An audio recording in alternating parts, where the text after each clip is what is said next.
when I came out to my parents, I got kicked out. I got straight up, don't ever come here again. I don't want you talking to your brother and your sister. Their mentality was kind of like, we don't want you to make them gay too. We don't want them to see you living this way and for them to think it's okay. So we don't want you around them. And I was so much older that I was almost ready to move out kind of anyway, that I was like, okay, I guess I'm out then. Yeah.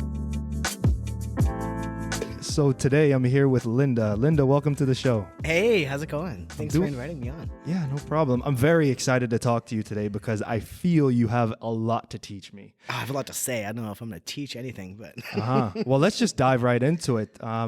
Let's start with how old are you? Is this a trick question? No, straight up. I'm 39. 39. Yeah, born in the best year, 84. So, nice. If you're wondering, yeah. Yeah. And where are you from? I'm from a really small town. If you look at Thunder Bay and Winnipeg and put your finger in the very middle, I am from a very small town at 200. It's called Eagle River, and it's super awesome. It's about 5 hours west of here.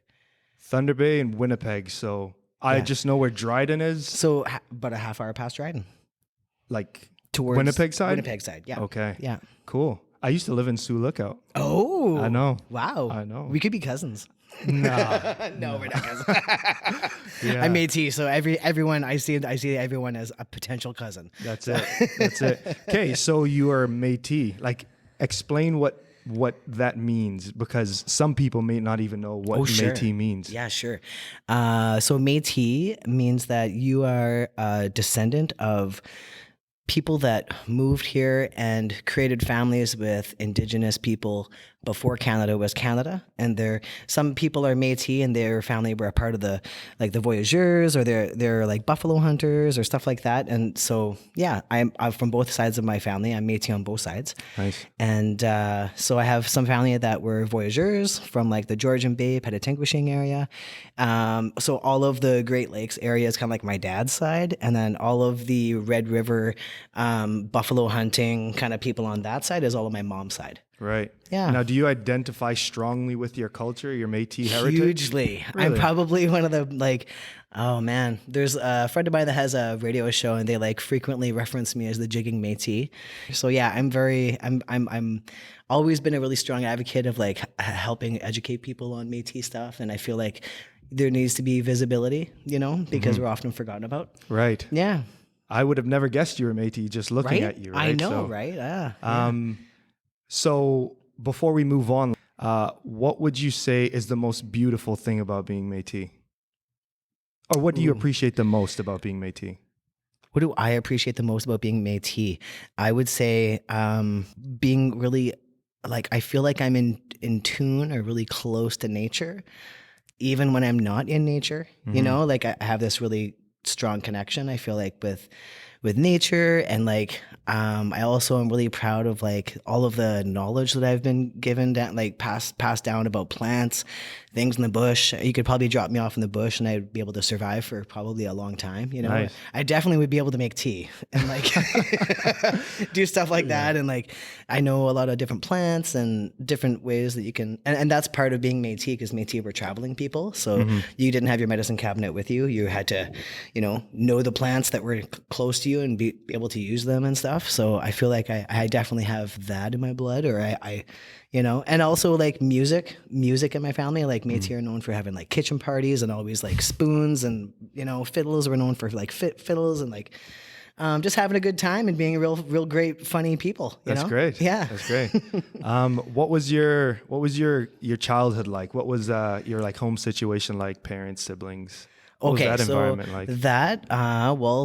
If you start at the very beginning of things, my parents are younger. They had me kind of I would say in high school.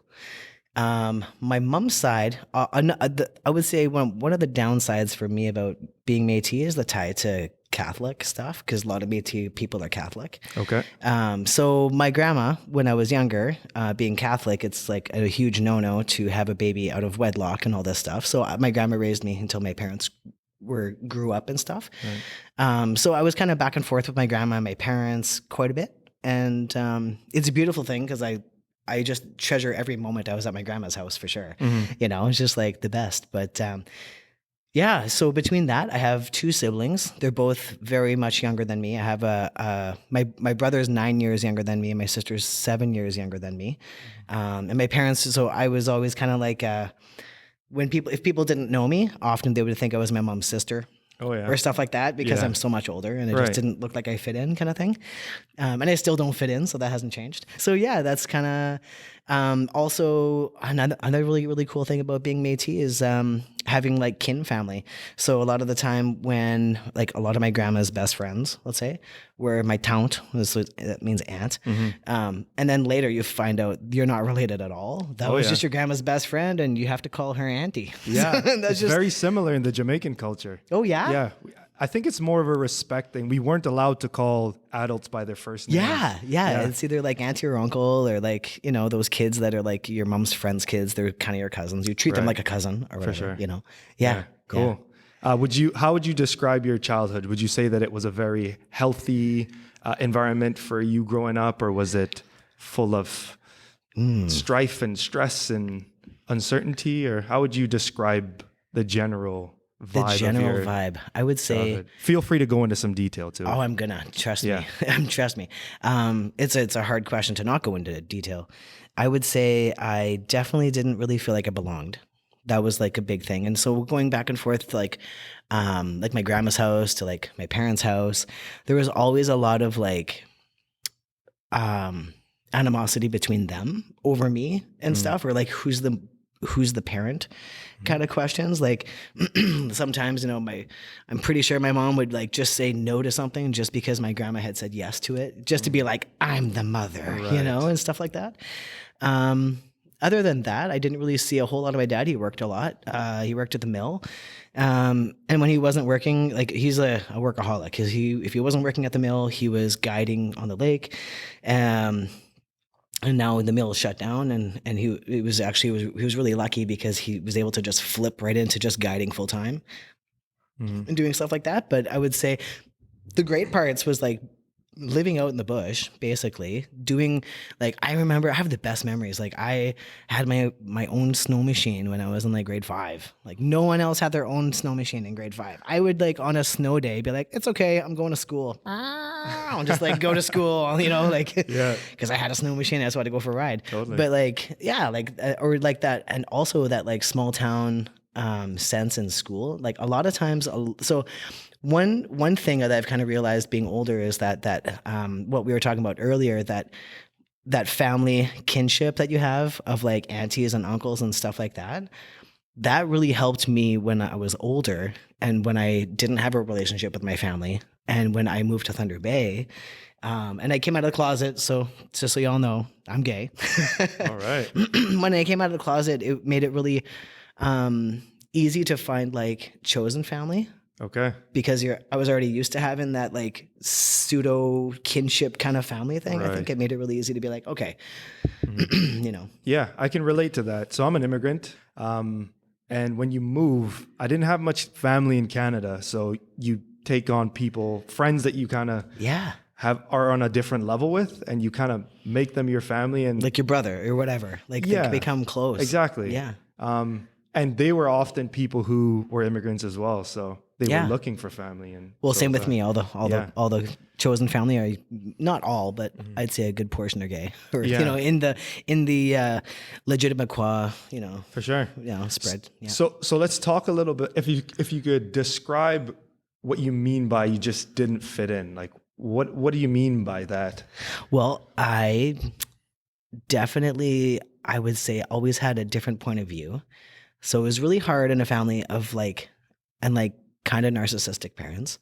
So you're never going to be right or right. So to begin with, but finding my own place in that was really hard because it was, I'm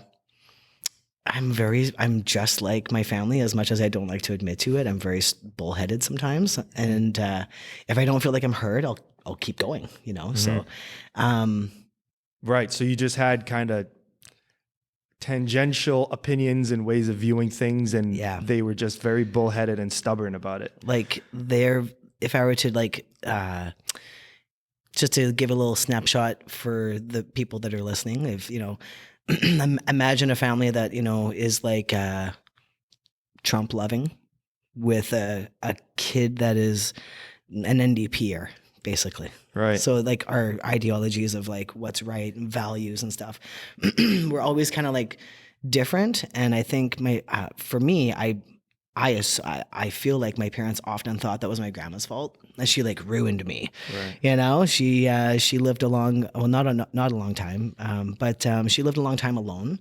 And when my grandpa and her broke it off, she never like she had a boyfriend. He didn't live with her because they're Catholic, you know, and stuff. So like. She lived alone for a very long time and had a lot. She was a very strong woman, and she had a lot of, and I got a lot of good traits from her. But those traits, I think, really clashed with going to my mom and dad's house. Right. Yeah. So with your grandmother being super Catholic, did any of the conflict with your parents have to do with your sexuality? Oh, a good question. I'm just waiting for that. So. It's interesting because when I came out of the closet, I was so scared to tell my grandma because she's like my mom. She was like my best friend. I did not want to piss her off. I did not want to like lose what I had with my grandma. And my parents are so young. We pretty much listen to the same music. You know, like we have a lot in common. Like they're kind of young, you know, like, so I was really nervous to tell my grandma. And I wasn't nervous to tell my parents. And when I told my grandma, what she said to me was, well, you don't have to, you know, advertise it. And I'm thinking, well, how do you get a date? Oh my God. You know, like you have to advertise it. For sure. I'm like, I'm not advertising it, but you know, she's like, well, you can have a roommate your whole life and no one has to know what happens behind closed doors. Said, I'm like, really? She goes, I love you. I'll always love you. But like, I like, she was more worried about how that was going to affect me in life later. And I think knowing too that I had no support for like me being that way, she was really nervous with my home life, with my family, like my mom and dad and stuff. She was like, you don't have to tell anybody. Yeah, that's and when I came out to my parents, I got kicked out. I got straight up, don't ever come here again. I don't want you talking to your brother and your sister. I don't want you to, they kind of, and they live in a small town and they don't really educate themselves. So their mentality was kind of like, we don't want you to make them gay too. We don't want them to see you living this way and for them to think it's okay.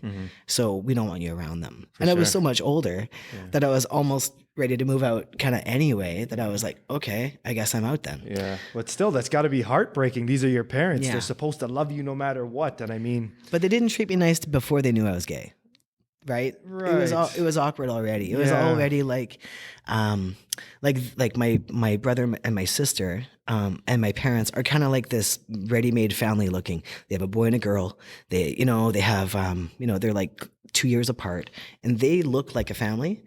And when you add me in the mix, it really looks weird. It's like it's almost like you throw things off a bit, eh? I absolutely do. And I think differently. I say what I think, and so do they, you know, and we have very different ideas of like how the world should be or how things should be or whatever, you know? Right. So, when you get too really, and competitive, that's something I've just really realized is how competitive I am.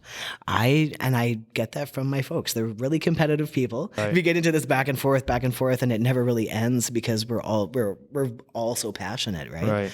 So, so like me added into that mix is like makes a really odd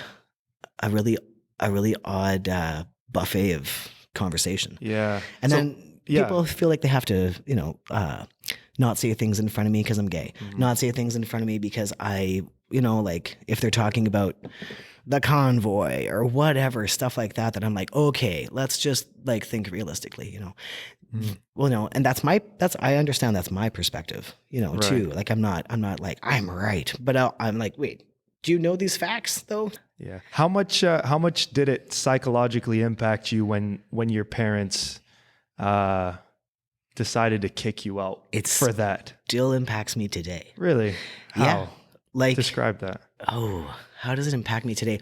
I'm a foster parent.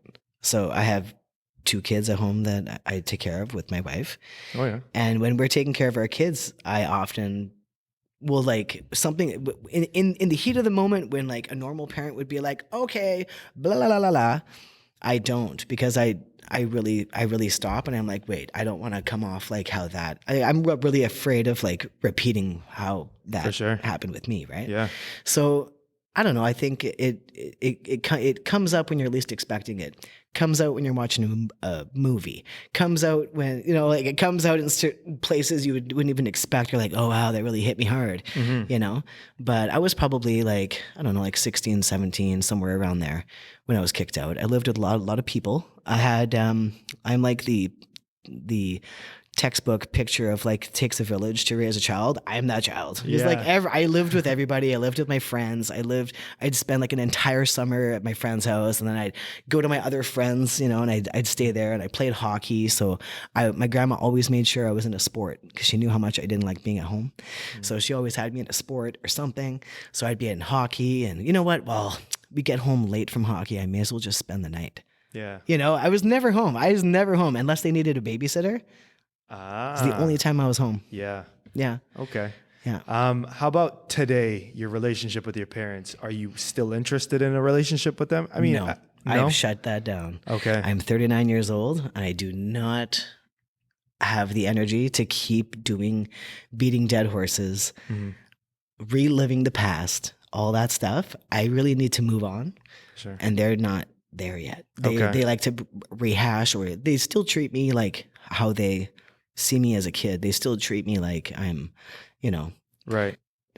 We haven't talked in over a year and a half. But the last time that I went there for Christmas with our foster kids, you know, there was a huge difference in the treatment of our kids versus the bio kids. There's a huge difference in how they treat, you know, my siblings' partners versus my wife. Right. And you can only recognize that so much, and then you're like, okay, this isn't helping me, it's hindering me, you know. And and like we've been on and off my whole life. My whole life we've been like World War whatever the number count is at now, I don't even know. But it's always back and forth. And just recently, actually just this past winter, I went to a full moon ceremony. But no, what's a full moon ceremony? I don't even know. Yeah. So a full moon ceremony is a ceremony when the moon is full. It's a ceremony typically for women or women presenting women people. And I say that because I am, like I said earlier, I am transitioning. I'm on T. And so it's a letting go ceremony. You go with all of your hair from your haircuts. You go from all of your tears in your Kleenexes. You save all that stuff all month and you let it go in a sacred fire and you give it to Creator. And you say, okay, I'm here. This is it. I'm letting it go. All these things that have been holding me back, all these things that have been not letting me like reach my full potential, you know, as deep as you want to dive in, you share with all the people in the circle. It's a beautiful circle. There's a lot of drumming, there's medicines, there's stuff, you know, and you let it go. And so I went to a ceremony and a friend of mine had beaded a beautiful medallion, which is like a necklace that has like a big beaded piece on it. And it was beautiful. And she made it. We had a really good conversation about my parents and how I'm really trying to build a relationship with my parents at that time. And so when I was a kid, my dad, he went and he retrieved his name and his clan and stuff like that. And my mom has her name. So this medallion was built on their spirit names. It was like my parents in one little medallion. That's pretty cool. I gave it away to someone at that ceremony. Yeah. I gave it to someone else who was really trying hard to have that relationship with their family. And I thought, well, it didn't work for me and I'm done. I don't need this medallion to like help guide me in that, what it was made for. Cause when you have strangers that treat you better than your family, says something tough. About your family. It's tough. Yeah. No, for sure. Yeah. Cause that's where like home is supposed to be where you feel like you belong. Yeah. And when you don't have that, it's like, I have no direction now. Like, where do I go to feel like home? Right. Yeah. So that's gotta be so tough, especially at 16, 15, where you said 16, 17, you're trying to figure out like, life. Okay, who am I and what's my place in this world? Yeah. Like we lean heavily. I mean, usually we're shitheads to our parents at that age anyway. Yeah. But we almost depend on them I know I did 16, 17. I leaned so heavily on my parents to kind of guide me, even when I was putting up walls between me and them. Yeah. But they were relentless. So to not have that, that's got to be tough. That's got to leave a big scar. And one that, like, maybe this will lead into my next question. How did you cope with that? Or did you ever go down any dark roads? Yeah. From I definitely not did. having that hole fill? Yeah. Well, what happens when you're kicked out and you don't have a support system and you're like you said, like figuring yourself out and whatever. Or a home to go to. A home to go to, yeah. You, like, it's not like they put you in another home. Like, no, like I just lived with people, you know. I graduated. I did all my things I had to do. Yeah. Yeah, it was just like the craziest thing. I was just so what happens is, and that it takes a huge left turn, because I was probably one of the like happiest, like go lucky kind of whatever people, and I turned really sharp real quick. And so in a small town like Dryden, if you're, you know, in those days, it was a lot different than it is today. I just want to know, this is like, I'm like 2005, I moved to Thunder Bay. So this is before 2005. It was really unsafe. If you were known queer, if you're known out, travel in groups, because you'll have stones thrown at you. You're legit. kidding. Not at all. Not at all. I had a friend that went outside to have a smoke outside a bar one night, had his head curb stomped. He was spent a lot of time in the hospital. Wow. Stuff like that just happens. I've had all kinds of things thrown at me from trucks, you know, and just like being, you know, I've had people not want to rent to me. I've had people not want to hire me just because, you know, there's like two gay people and I'm the obvious one that everyone knows. It's a small town. Everyone knows you, you know? So that was really hard navigating that. And it led me to finding that chosen family, finding the people that I felt like I belonged with. And when you diminish someone's self-worth so much, where are they going to hang out? With other people with diminished self-worth that are probably doing things to cope that aren't healthy, right? And you know, that kind of is what happened. I got led down a path with some kind of shady people. I lived in Dryden. I ended up being super shady, you know, time of my life I'm not proud of. What do you mean by shady? Like, what were you getting into? Just like a lot of drugs, a lot of like stuff like that. Like I was addicted. I was selling drugs. I was doing drugs. I was the delivery driver of drugs. I was like, you know, and so I put myself in a lot of risky situations and a lot of really scary places that I probably shouldn't have been. And I was young. Right. You know, I moved here when I was 21. So this is pre-21. Yeah. You know? I'm always fascinated. So I'm a nurse by trade. I'm always fascinated by what kind of drugs, right? Sure. Like, sure. The easy ones that are to get. So for me, it was Ritalin was my DOC, drug of choice for people that know what the DOC means. I didn't know what that was. Yeah. Well, when you do the groups, you try not to name it so it doesn't trigger other people. So sorry if anyone's triggered. But so Ritalin is like what we call poor man's coke. It is it gives you the same high. And so I had a friend with a lot of kids on Ritalin. None of them took it. And we would just use together. And so she was a part of this friend clique, you know. There's only so many queer people in Dryden and all of them hung out and a lot of them had the same situation as me and were coping in those really shitty ways. And so I did that. I lived in Dryden. I coped with really shitty ways. I'm an entrepreneur at heart, so I ended up selling it, you know, and like doing that stuff, I guess. I heard the money's good. Well, in Dryden, everything's more expensive there. Yeah, so it was good. When I came to Thunder Bay and I bought my first little gram of weed, I was surprised at how cheap it was. I was like, what? I should go back to Dryden with this first thought in my head, you know? Totally. But October 15th, 2005, I moved here. A lot of stuff had happened in Dryden that people died. There was a lot of stuff involved. Please don't spare any details. I'm curious. Yeah. So a good buddy of mine had overdosed, and I was there the night before, and someone was looking for a little roach container. and I had a purse back then. I know I don't seem like a purse type right now, but back then I had a purse, and I reached in and I had a little container from some pills that was empty, and I said, "Here, use that if you want," and I gave it to her. Well, that guy passed away that night. Cops came in the morning. It was a house full of kids upstairs, and there's a pill container with my name on it. I didn't take the sticker off. Oh man.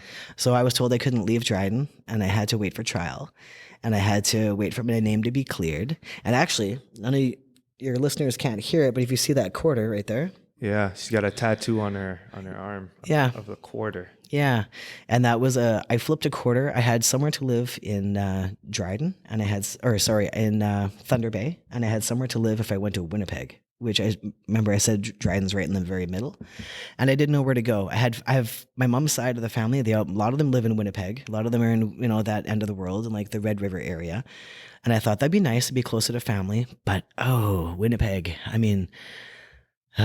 Will that kill me to move there? Because I feel like it would be rougher and I might get into more shit there. And I was moving with my ex-wife, whose family also had a lot of people coping and stuff. And I thought, I don't know.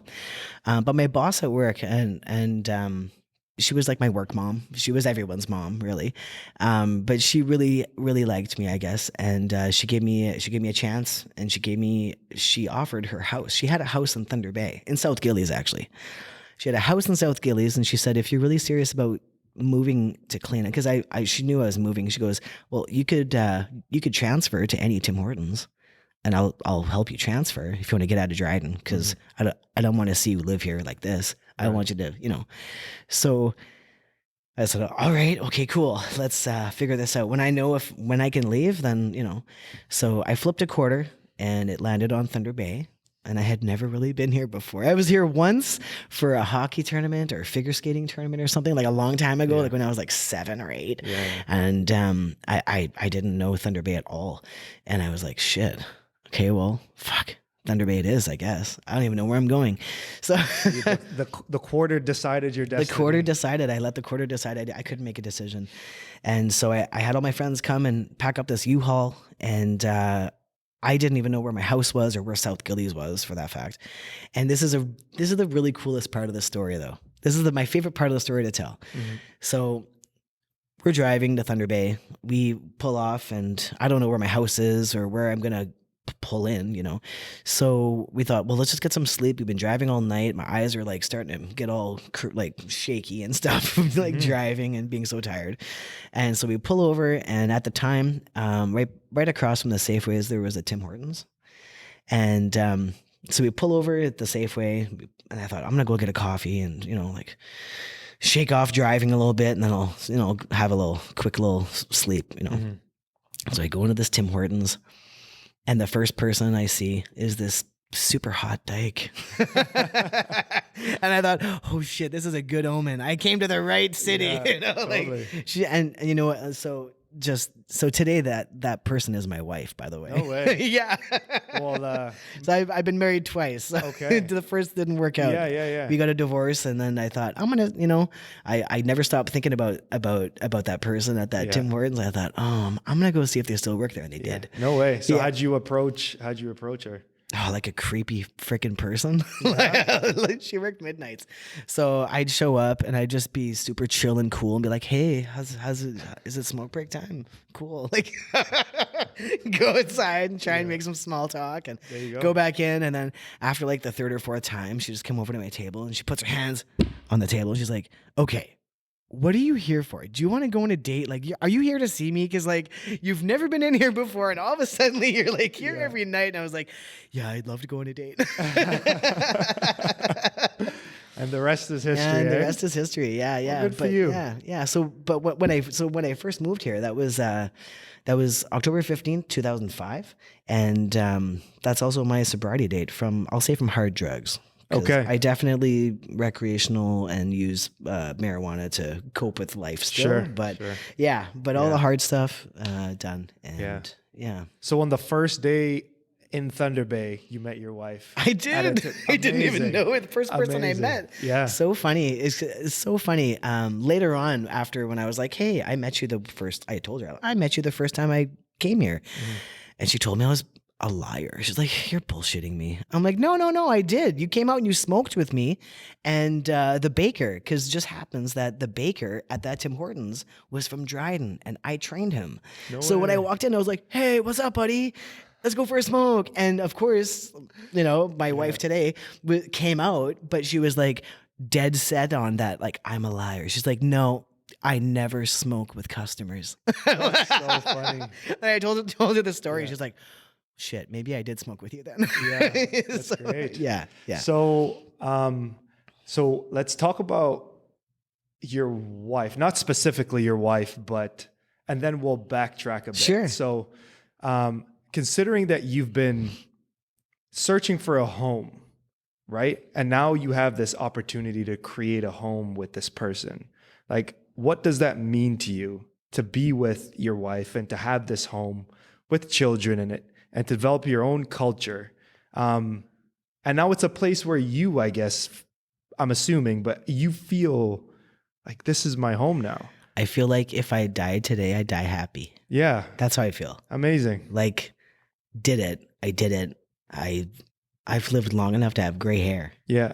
Too. Like, that's another thing. Just the other day, I was like, oh man, I got like grays. I've always had a couple grays, a little sparkle on the sides, but now it's on the top pretty heavy duty too. And I was like, when did that happen? Oh my God. That's funny. But I'm grateful to have that for sure. Like it's, when I first moved here, so after my wife, I had some, I was detoxing, I was cleaning up. I was, also like coming from, and I never did any, programs. Never did any programs. I never really thought of it I never really thought of it, to be honest. There was I didn't have a cell phone like back then, right? Yeah. So like I knew about like AA, but I wasn't an alcoholic. So I never thought anything of it or whatever. So I just cleaned up by not knowing anyone and moving to a new city. And for me, that really worked. And for me, it was a moment to be able to like recreate myself and who I am and not who people thought I was, so that for me, I don't think I could have, I don't think I'd be sober if I didn't make that move. It'd be really hard, in Dryden to be living a sober life because everyone I knew, there's not a lot of people, all my friend groups, it's spread across everywhere, so I have a lot of friends that aren't alive, and the ones that are don't live there. Yeah. So. Well, you had your roots there. And I mean, I feel because you're so connected there, even when you're running from it finds you type thing. Whereas leaving Dryden and coming to Thunder Bay, it kind of gives you a fresh start. Nobody knew you. You can be the person you want to be, or at least start from scratch and try. Exactly. Right? Yeah. Exactly what I did. I was like, and you know what, when I first moved here, so my first wife didn't really like if I dressed masculine. Because they were really masculine too. Mm-hmm. They were like a butch too. Yeah. And it made them feel less manly when I was more manly, Yeah. So I was like this super awkward because I feel like I'm kind of, I don't know. I'm really butch at heart, like in how I am, how I move, how I talk, everything. Like the French in me, my arms moving when I talk, all that stuff is like, I feel like a part of me and it's not very feminine. Yeah. So imagine me with like some skirt on and some like, and a little bag, some like hippie looking bag. Cause like that was the only kind of purse I would like actually have. That was my way of trying to, So it was really interesting. Cause when I met my wife, the most freeing part of it was, just meeting my wife. She's amazing, but a lot of it was she let me be myself, and she was interested in who I was and who I was going to be and didn't care. She was like, hey man, I'm like, I think I'm going to, and just slowly my wardrobe changed. Slowly things changed. And I kind of went back to who I was. Cause when I was a kid, I was a super little tomboy kid. And I lived in the bush with my parents that, do a lot of stuff off the land, a lot of foraging, a lot of like, I don't know, a lot of bush stuff. I want to say like bush life stuff, Yeah, totally.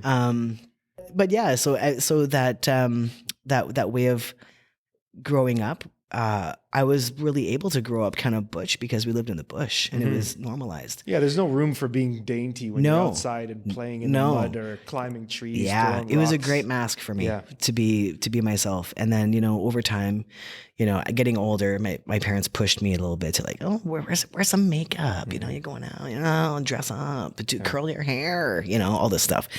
And I wasn't really into it, but I did it to make them happy, but with my wife today, I've totally, like, if you look at my pictures from when I first met her, I look nothing like I did today. Like, I was wearing skirts, I had long, kind of darker, mousy, dishwater blonde, kind of whatever, curly hair. Yeah. And like... Yeah, I'm looking at you now, you've got on like jeans and some blunt stones. And yeah, you've got the day's sweat on you. Yeah. I'm super comfy, like, in my own skin like this, And I was really nervous because my first time when I was married, my wife was like, my ex-wife was like, like I didn't like that, didn't like without, And so I was kind of nervous because my wife today is very butch as well. And we're two very butch women together. And it's so funny because every time someone meets us, they're like, wow, I wasn't expecting her to be so butch. Right, because like, I'm so butch. Well, that's a stereotype, right? You it's a total stereotype. And then you get one dainty lesbian. Exactly, right? Like, that's a total stereotype. We're definitely busting that stereotype up for sure. Yeah. So let's go through your journey of like your sexual journey. Sure. Because I find this super interesting. Yeah. Like, I know nothing about the experience of like being young and just like, I think I like the other sex. Yeah. You want to know what you do when you do that in a small town?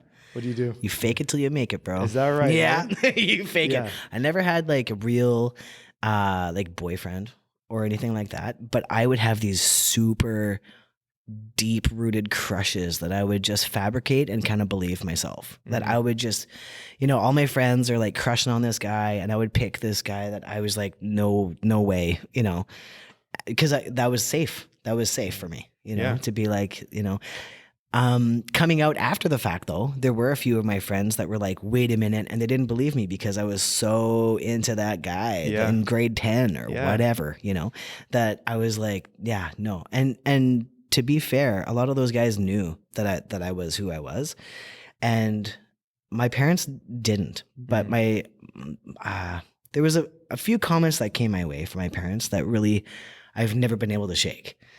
So one of them was, if you don't lose weight, you're probably going to turn into a lesbian because no one will have you. They said that to you? Yeah. I've never let that go, there's no forgive and forget on that front. And when you're told that and you're a lesbian and you're plus size lesbian, it's really hard. Like, how do you come out to your parents and say, you're right? Like, oh my God. Yeah, I guess you're right. I am a lesbian. I guess it's not because no one will have me. It's because I have a specific palate, That's it, right? Flavor. Yeah. Cool. Yeah. So were you in denial at any point? Were you kind of like, no, I can't be. This can't be right, or did you just always kind of just? I always knew. I always knew. Okay. I had. I always knew. There was no doubt about it, and I think, probably when I was like in grade 8, I really knew. Like, you question maybe. You're like, God, why do I think she's cute? Why do I keep looking? Why am I trying to be her friend and like hope for something? What am I hoping for? Like, you know what I mean? Like, all these weird things. And I was in lots of sports with also, I played hockey and stuff like that. And, there's, a lot of other people like me that I thought were like me that I was like, but always had to have that, plan B of what am I going to say, So I had a lot of people that I would, like obsess over or whatever. Not even really obsessed, but like, oh my God, he's so good looking, right? Yeah. And just like have that back and forth with my friends so they knew it, so they didn't think I was gay, right? And it's funny because a couple of those they're good friends. I have lost touch over the years, but these good friends I had in high school, these guys, like Like I had gone to 4-H with some of them. I was a big 4-H'er. Do you know What's what that 4-H? is? No. Oh, it's a Please. farmers club for cool kids. Is that right? Yeah. Okay. So it's 4-H is like it's not really a farmers club. They do all kinds of stuff, but it's mostly it started off as a farmers club for kids to learn about all kinds of farming stuff. Cool. Yeah. So one of these guys would call the house all the time and ask for me just to throw my parents off for me. Is that right? Yeah. Did you set that up, or is that something they wanted to do? No, I told them what they were saying and how it was shitty and stuff, and they were like, "Oh, I'll call you tonight, whatever." Yeah. I was, just doing you a solid. and then doing me a solid. We chat for a while, and then we could hear my parents pick up on the other end because back then there's no cell phones. It's like they have a phone upstairs they can listen in on, Yeah. But my parents would answer the phone, cover it. It's so and so. And give me the eyes, like like ooh, Like, yes, she's not a lesbian. Yeah, basically. We did it. We did it. Yeah. And it was really funny too. They'd be like, "Oh, if you want to invite so and so over to go ice fishing tomorrow, you can." Like trying to encourage whatever. And I'm like, "Oh man, I'm sure he'd love to go." But but this isn't gonna go very far, just so you know. Okay. But yeah, no. Interesting. Yeah. Okay, so let's fast forward a little bit then. So you've come out to your grandma, and that was hard. It was hard for me, but she took it great. She was a trooper about it. Yeah. Right. And then you come out to your parents, and it was less hard, but in a way you kind of got the response you probably thought you were going to get. And in parents, I mean mom, because I never did come out to my dad because we were already not talking about not gay stuff, just about who I am. We never really got along. We already had a pretty rough relationship. So adding that in the mix really just was basically the end of it, Yeah. With that though, I feel like it did me a favor. What do you mean by that? By the way that they set me aside a little bit, the way that they were like, if I had stayed, if they had accepted me, I see how they are, and I see how they are, and I don't want to be like that. And if you are who you hang out with. My mom always said that. Right. She judged my friends, and she would let some over and some weren't allowed over because you are who you hang out with. For sure. Yeah. And so literal, I don't want to be like them. Yeah. Right? The saying goes, show me your friends and I'll tell you who you are type thing. Right? Yeah. So earlier you said you were on, so we're going to get right to it now. Yeah, so earlier you said you were on tea, and I thought you were talking about a beverage. Yeah. But it means testosterone. It does. So you were lesbian at one point. Yeah. And I guess technically, I wouldn't say I'm not a lesbian. I guess it's a weird place to be, actually, because a lot of people, all of a sudden, when I'm like, "Hey, guess what? I'm on T," blah blah blah. They're like, right away switch my pronouns. Yeah. And I'm like, "Oh, whoa, I'm not ready for that." Right. I just go by they them. Usually I say, what I used to say was, she was, I still have my boobs. So when people say she, I'm not going to be offended because I don't bind them. I can't wear a binder. I can't stand it. So if you say she and you're not being an ass about it, whatever, I don't give a shit. If you say he, my freaking ego explodes. I love that. I can't even tell you. I'm just like he, and I'm like, whoop! I just perk right up. I'm like, what up? You're like, then the voice drops down. The voice drops down, and all of a sudden I'm flexing. So they them is safe for both of us. Interesting. Yeah, forgive me because I'm totally ignorant. Like all this stuff is just so new to me, and I'm just trying to get a handle on it. And me too. I'm 39. This shit's new to me too. Yeah. We have foster kids that come in. They ask me what my pronouns are, and I'm like, oh, I guess I should think about it. Yeah, I don't know. for sure. I've never really been asked. Yeah. So I think it gets murky too because it's dangerous in this game to paint everyone with the same brush. That's right. And I think the way I just like to approach it is just like you're an individual and you live your life a certain way. Yeah. And you've chosen certain things. What is it? And because I respect you, I'm just going to go with that. Right. Yeah. So, and I know it's a very politically charged thing right now. And I know there's a lot of people that are angry about it. It's politically charged. Yeah. It's emotionally charged. It's charged in all sorts of directions. Yeah. And actually after that letting go ceremony, that's when I started tea, because I couldn't start tea before because my parents are so transphobic and so homophobic. They're homophobic, but when I'm there, they kind of like filter a bit, you know?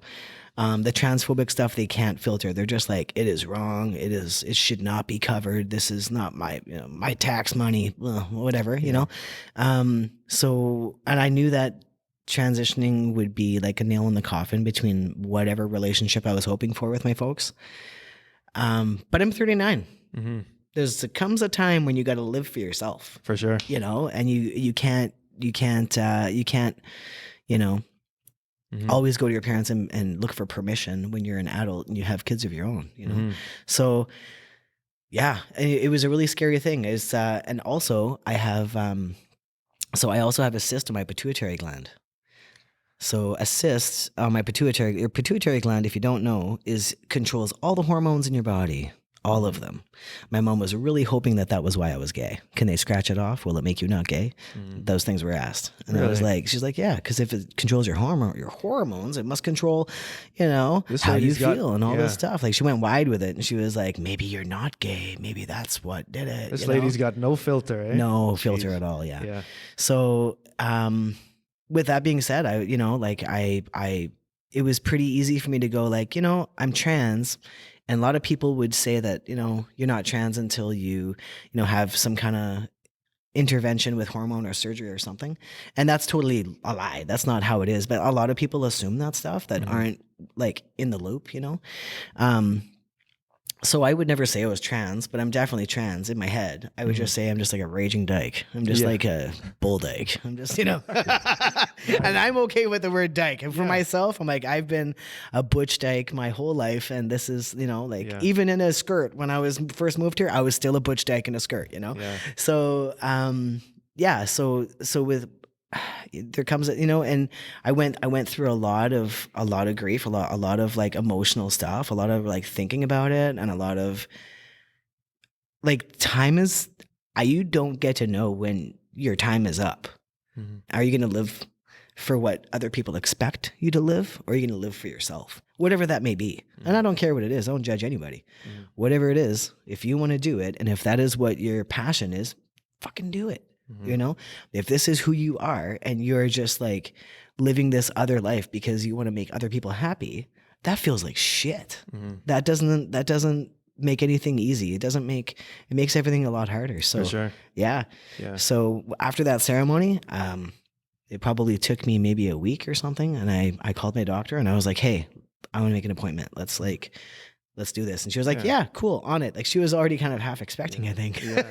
She's like, I got it written right here. Here you go. So what was it that prompted you to make the step to take tea? Is it that you just always felt like this masculine energy and you just want to live it to the fullest type thing? I've always, ever since I can remember, said that I feel like a boy looking through girl eyes. Like inside my brain, I'm a boy. Yeah. And I'm stuck in this body looking through girl, and everyone's like treating me as so, right? Again, I know nothing about this, but what are we hoping that tea is going to do for you? Or I feel already, I can't even tell you how great I feel on tea.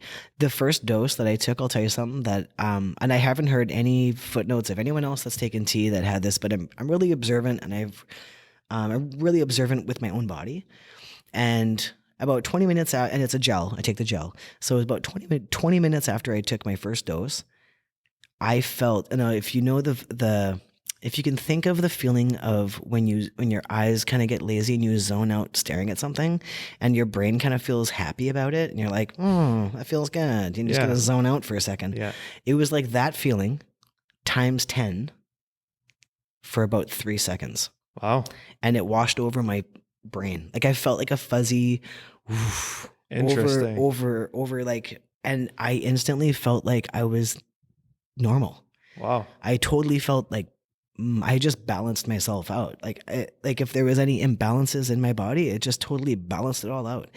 And to be honest with you, a lot of the issues that my cis pituitary thing was messing up are gone now. And like what?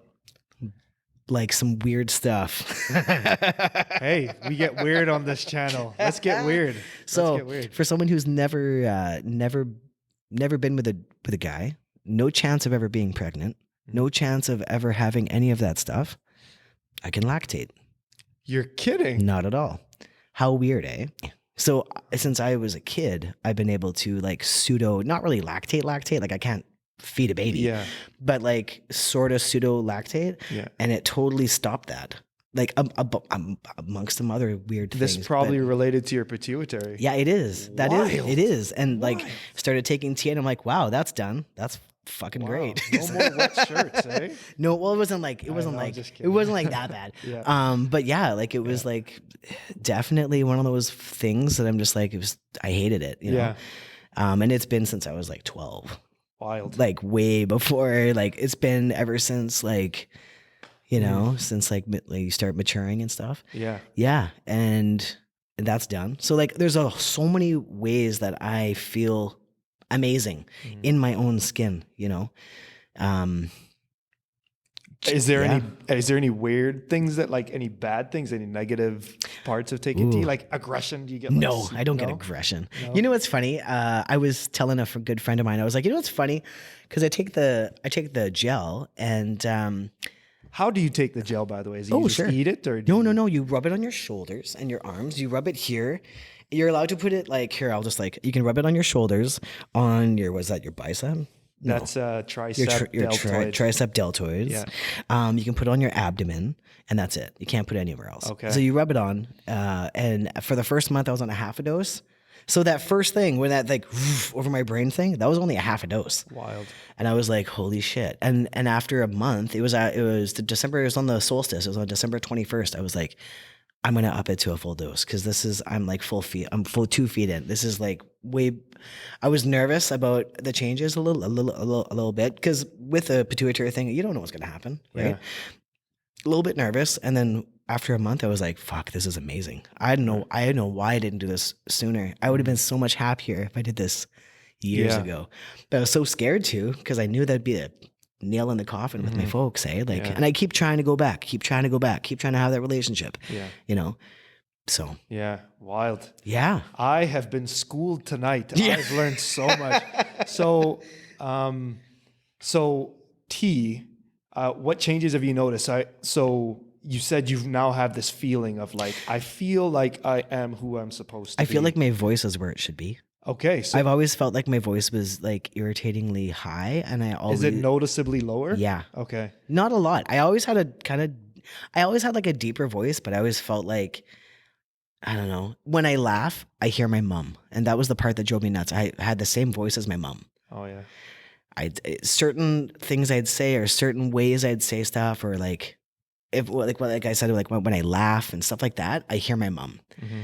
And the best part about tea is I don't hear that anymore because I don't sound like either of them. Yeah. Even laughing will drive you crazy because it makes you think of your mother. Yeah. Right? Yeah. Imagine that. Like everything you say, and I mean, we sound so identical on the phone. Like we sound so much the same that like me is when I laugh, I would just hear my mom. I'm like, oh, that sucks.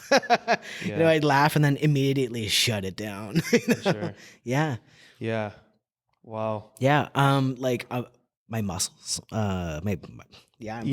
Yeah. I didn't know if you hit the gym or what, but I can tell you got some. Like I was always really strong because I was like bull dyke. You know, but definitely I feel like a different. So my muscles were big, but they weren't hard like they are right now. My muscles are hard. Like there's a difference in my muscles. Yeah. Definitely I snore.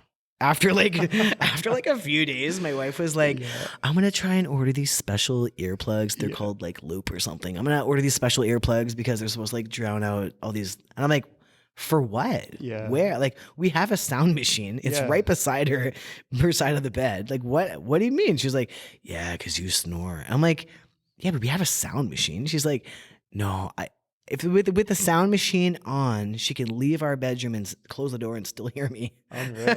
So that happened. Yeah, that's a manly thing for sure. Loud snores. Loud snores. Yeah, Papa Bear. Yeah.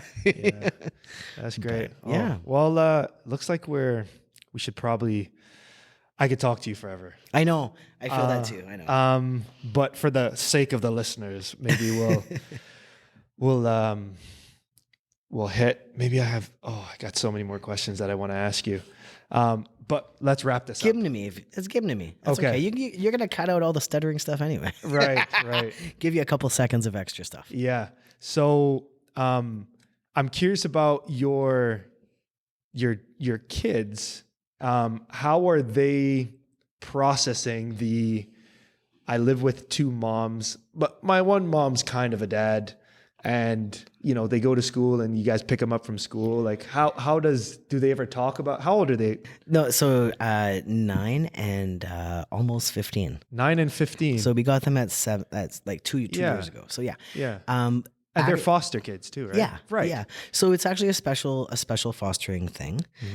So I am really good friends with their great grandma, who is also a lesbian.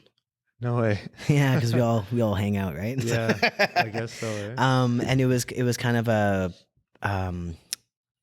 specific placing. We were asked by her if we could do that. Okay. We had fostered a couple of other kids, and we just felt like maybe fostering wasn't. We were going to do something different, maybe try and adopt or do something a little bit more permanent, because it's really hard to fostering isn't for everybody. Kids you never know how long they're going to be able to stay. And that can be really hard some people are in the fostering, like not the system, not the kids, but like the parents, for other reasons other than having a family. Mm-hmm. And me and my wife are in it for this is our way of having a family. We're two lesbians. None of us are going to have a baby. Right. Unless there's something magical in medical healthcare. I mean, there's lots of things, lots of ways, but like naturally we're not going to have a baby. So there's lots of kids. And it felt like for me, I had so many people raise me when I was a kid. I lived with so many people that I felt like this is what I'm meant to do, is do the same thing in return. Like, take kids in that don't have a place. Like I didn't have a place at one time. Yeah. People took me. Yeah. I did the dishes, I helped out, I did all the things to earn my keep and do my things, but there was no formal paperwork about me not being at home and being there.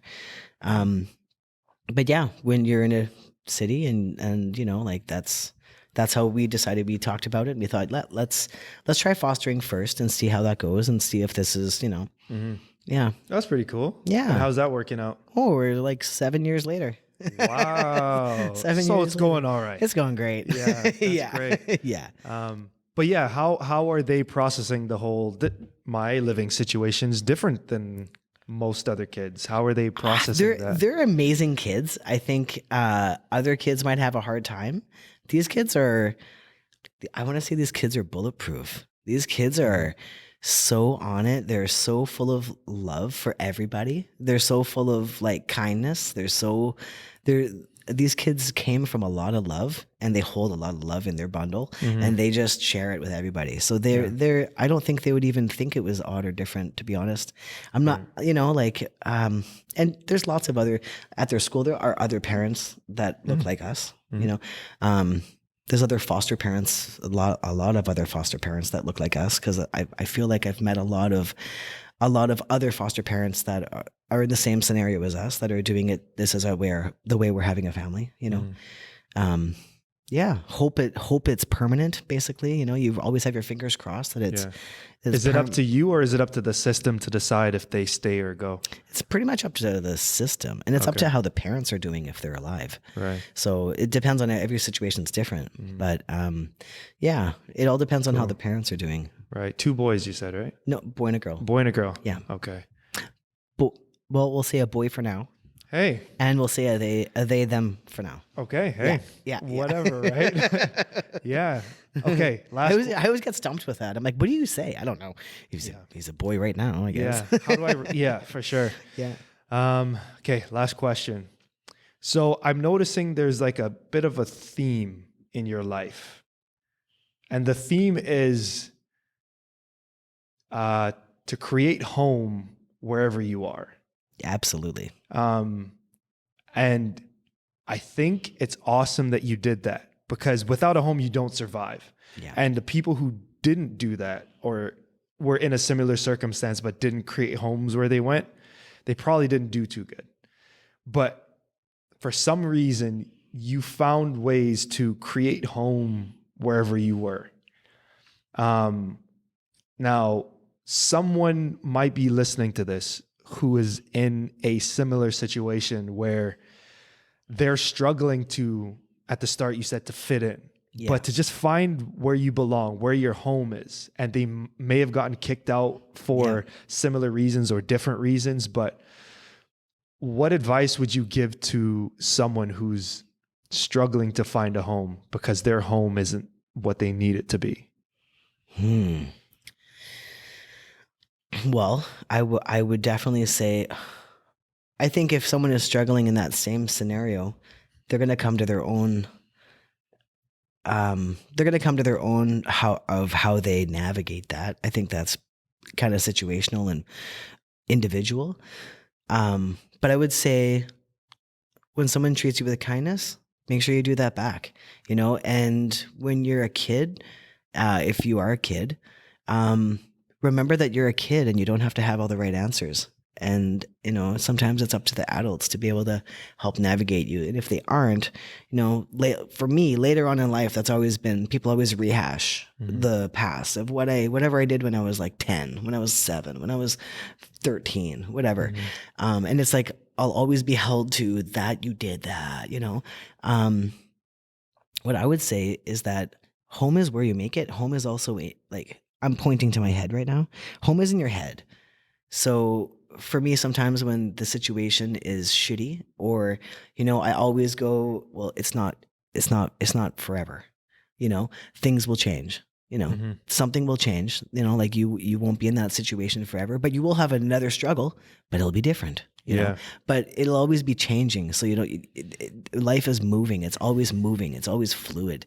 So as long as you're ready to just like flow down the stream and wait for the next rapids, because like life is like a river, and there's a song. It's a beautiful song. I'm not going to sing it. We don't have time, but there's a song that's called the river song or the water song, and it's about like at the beginning of the song, it's really slow. And you're drumming really slow, and then you get faster and you get faster, and the next verse you get faster and faster and faster until you can barely almost not even sing the song. You're going so fast. And that song is about life, and it is about how sometimes it's really chill and it's really relaxing, and it's really, you're flowing down the stream and the sun is shining, and sometimes it's raining and there's rapids in front of you and you just lost your pack-sack with all your food. Like that is life. Sometimes that happens, but know that like when the rain goes away, you might beach your canoe on a little piece of land that has a lot of, Saskatoon berries or something, like things you don't, it'll be like it will happen. If you just wait and be patient, it'll happen, Yeah. Beautifully said. Yeah. I think, to put it in another way, it's like life's got ups and downs, but there's a temptation when you come from a down and you hit the up, you're still focused on the down. It's true. And you don't think about the up. Like, appreciate it when you're doing good. Right. And often too, like just the other day, I was like, God, I am so grateful. Being grateful for what you have. I've done a lot of work. Like I've done a lot of work on myself. I've done a lot of work on my perspective. I was really a negative person. I thought really shitty thoughts a lot, and being grateful for things in the moment, things that, you never had before. So one day, if you don't have that, you can go, well, I had it once and I'll get it again. It's not the end. Another thing that gets me through life more often than not is it won't kill me. Right. Holy shit, that's got me through so much in life. Things I don't want to do, things I'm scared, nervous. I don't want to come and talk on a podcast. What if I stutter? Well, it's not going to kill me. Right. And if it helps somebody else, then it's worth it. Right? That's what we're all about here. Yeah. Yeah.